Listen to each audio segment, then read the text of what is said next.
Hello, everybody. Get off my lawn cards. I'm Dan. Welcome in.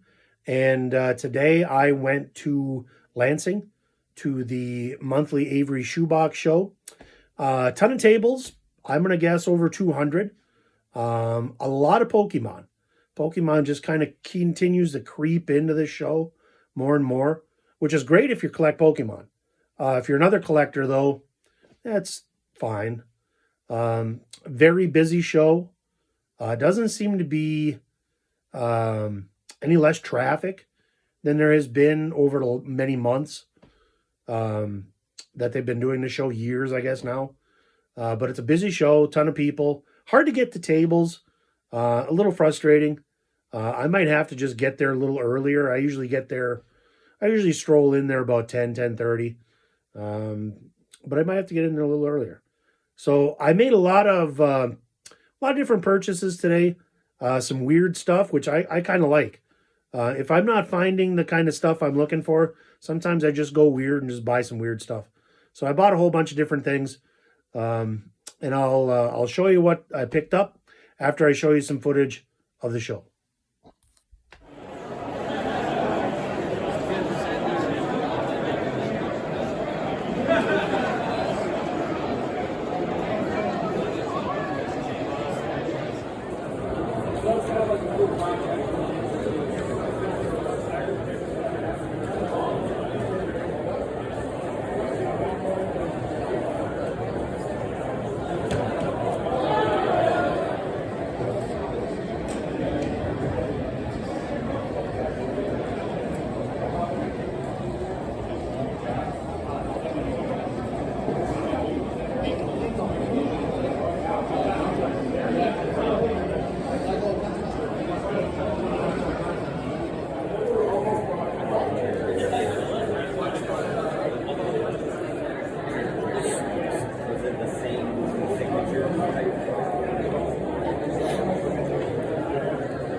Okay, my pickups real quick. I'm going to try to keep this as quick as possible, short as possible.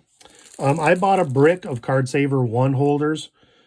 These I use for sending out cards in plain white envelopes.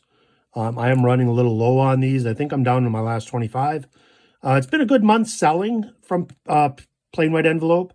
I think I've made almost 20 sales via plain white envelope. And, I'm not getting wealthy on those, but they're easy to send. They're easy, couple bucks every time you send them. And they do tend to add up. So I bought a brick of these, 200 holders. I paid 20 bucks. This is always a good buy at shows. A sneaky good deal that you can get at card shows sometimes is supplies. Top loaders, penny sleeves. If you keep your eyes open, sometimes you can get some really good deals for this type of stuff. Even used top loaders, like who cares?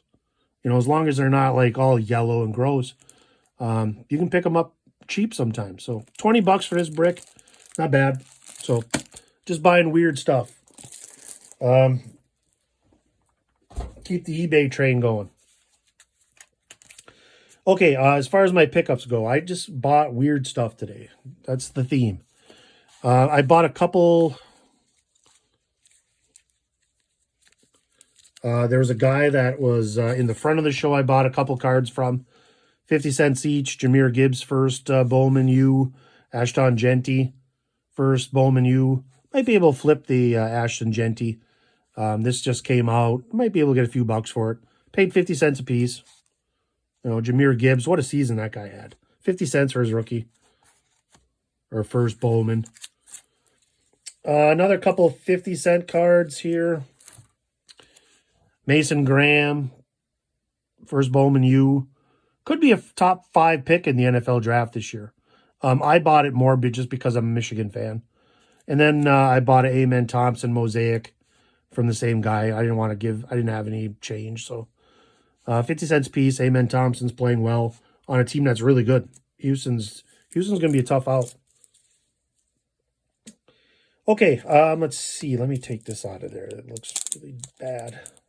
I bought a couple cards off a kid. I paid $10 a piece for these. A Jared McCain Orange Pulsar. He was having a really good season before he got hurt. This one is numbered to 49. You can see that. There it is. Orange Pulsar, very popular variation on the Prism draft picks. I also bought an Alex Sarr Inception. This is from the OTE, I think. Yep. And this one's numbered as well. Let me try to move this down. This one is numbered to 150, I believe. Yep. In the corner there, you can see it. I paid $10 for this card. He's playing pretty well. And he's very young. So the Overtime Elite Inception numbered to 150. $10 I paid for that card. Paid $20 for this guy. This guy is really coming along. Khalil Ware. This is a Khalil Ware Lava autograph. So there's Bowman first. He played for Oregon. I think his freshman year in college. And then we went on the next year to play at Indiana. This one is numbered to 199. Okay, 199. So this I paid $20 for. I think I can flip this card pretty quickly. He's having a really good stretch of games for Miami. Miami's kind of a dumpster fire right now because Jimmy Butler is causing some problems there. The big pickup as far as like dollar amount is I picked up a Wemby Yama. Let me shoot this light up. There we go. I picked up a Wemby Optic rookie, PSA 10. Paid $50 for it. I saw in another person's case, like right next to his, that they were selling a regular Donruss PSA 10 for $50. So I thought this was a good deal. And these sell about for that much, maybe a little more, maybe around $60 generally on eBay. So I think that's just a good deal. You get a PSA 10 Optic. That's a pretty good deal. All right. I paid a couple bucks each for these cards. Prism Draft Picks is out basketball-wise. This is just a weird card because there's no name. Like the nameplate is blank up here, the team name. But a Zachary Ricochet silver. Paid like, this was a throw-in on a deal I'm going to show you here in a minute. Okay, there's a lot of glare. But silver. I bought these 3 Wembys for 3 for $10. This is from Hoops Premium Stock. A base one and then 2 Rising Stars. $3 a piece. I mean, I don't think you can go wrong with those. Might be able to flip maybe one of these and pay for the rest. Pays for the other 2. So the big thing that I bought today, there was this guy that was selling these that had a ton of Caitlin Clarks.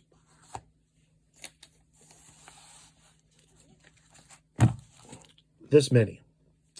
I think there's 80 in there. And the guy was just like, he was talking to somebody else. And he's like, yeah, I'd be willing to just bundle that stuff up and really give a good deal. So sometimes when you listen at a show, it's beneficial. So I got all these cards, all these Caitlin Clarks for $1 each. You know, these are just, you know, the Caitlin Clark collection, Donruss. And I haven't really decided what I want to do with these yet. I'm going to probably bundle them up, sell them in lots. It was nice that a lot of these are in top loaders. What I'll probably do is plain white envelope these in smaller lots. And sell them that way. I've had a lot of luck selling Caitlin Clarks. I've sold lots of small-time ones. So the guy gave me a good deal. He originally wanted to sell these like 3 for $5, which would be about, what, $1.70 a piece or something ish. and he sold these to me for $1 a piece. So, like I said, my plan is to piece these up and sell them. And like I said, I think I paid $80 for the stack. So $80 for this. I paid $90 for these and these combined. So like I said, I might sell a Wemby or two. I don't know what these go for really, but I know they're not $3 a piece. I know they're more than that. And if they aren't, I'm going to buy some of these. I'm not sold on the Rising Stars so much, but I will buy premium stock if they're a couple bucks a piece. So those and a Caitlin Clark, I think for $90 total. These will be fun to sell. I do have one other purchase, but I need to show you that on my television. So we'll get to that, and we'll go from there.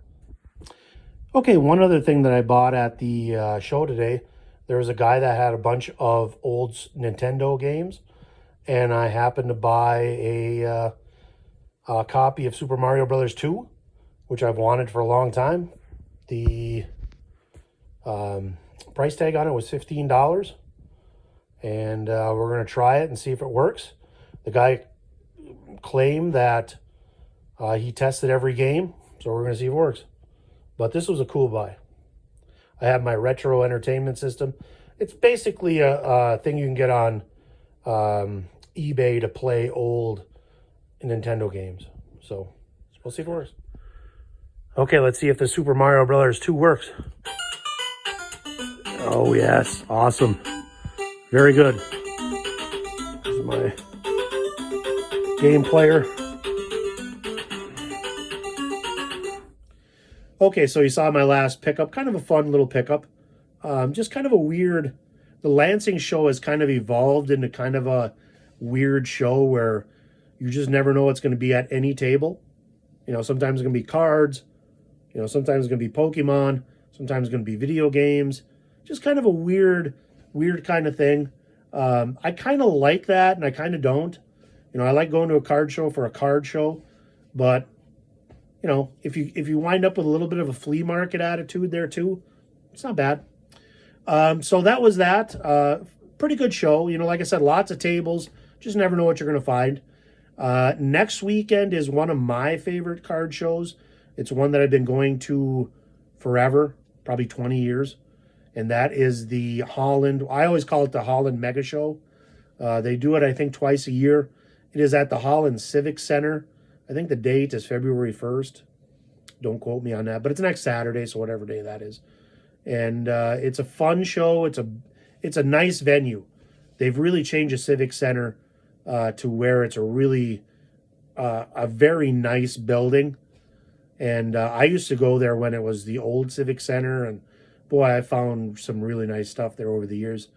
And it's a little bit different now with card collecting changing after COVID, but when I used to go to that, when I first started going to that show, there was just incredible deals and weird stuff and collectors, people that were selling that you never saw anywhere else. But if you're in the Holland area or just want to do a day trip, Holland is a really nice place to go.